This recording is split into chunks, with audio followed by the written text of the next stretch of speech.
Hello. मागच्या वेळेस pizza बनवला होता 10 मिनिटामध्ये. त्या रेसिपीला तुम्ही खूप छान प्रतिसाद दिला. त्याच्यामुळेच अशीच झटपट तयार होणारी अजून एक रेसिपी मी तुमच्यासाठी घेऊन आले. अवोकाडो टोस्ट हा माझ्या YouTubeच्या फीडमध्ये खूप दिवसापासून येत होता. तेच आज ट्राय करायचा होता. पहिल्यांदा Blinkitवरून ऑर्डर केला. तसा हा एक अवोकाडो मला ₹111 ला मिळाला. तुम्ही पण ऑर्डर करून बघू शकता. त्यानंतर अवोकाडो टोस्ट रेसिपी खूप सोपी आहे आणि त्याला घरात असलेले जिन्नसच लागतात. कांदा, टोमॅटो, कोथिंबीर आणि लिंबू. त्यानंतर याला कट केलं. हा खूप स्मूथ असतो टेक्स्चरमध्ये. तसं हा रात्रीतून पिकतो, त्याच्यामुळे लगेच करायला घेतलं. याची सालही काढायला सोपी आहे. तसं YouTubeमध्ये तुम्ही बघून भरपूर रेसिपी बघितल्या, त्यातलीच एक ट्राय करते घरी. त्यानंतर याचे ब्रेड खूप छान टोस्ट करून घेतले. तेल किंवा बटरमध्ये तुम्ही करू शकता.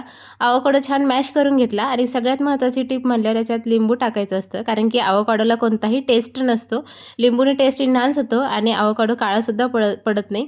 त्यानंतर कांदा, टोमॅटो, कोथिंबीर, हिरव्या मिरच्या आणि मीठ हे सगळे जिन्नस याच्यामध्ये जातात. खूप बारीक चॉप करायचं, जेणेकरून याचा टेक्स्चर खूप छान होतो आणि याचं टेक्स्चर क्रीमी असतं, त्याच्यामुळे लगेच मिक्स होतो.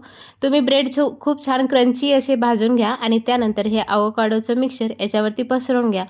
याला सगळीकडे सारखं पसरवून घ्यायचं आणि एकावर एक ब्रेड ठेवल्याच्या नंतर छान कुरकुरीत मस्त अशी अवोकाडो रेसिपी तयार होते. तुम्ही खूप छान एन्जॉय करू शकता. लहान मुलांच्या तर खूप आवडीची होईल.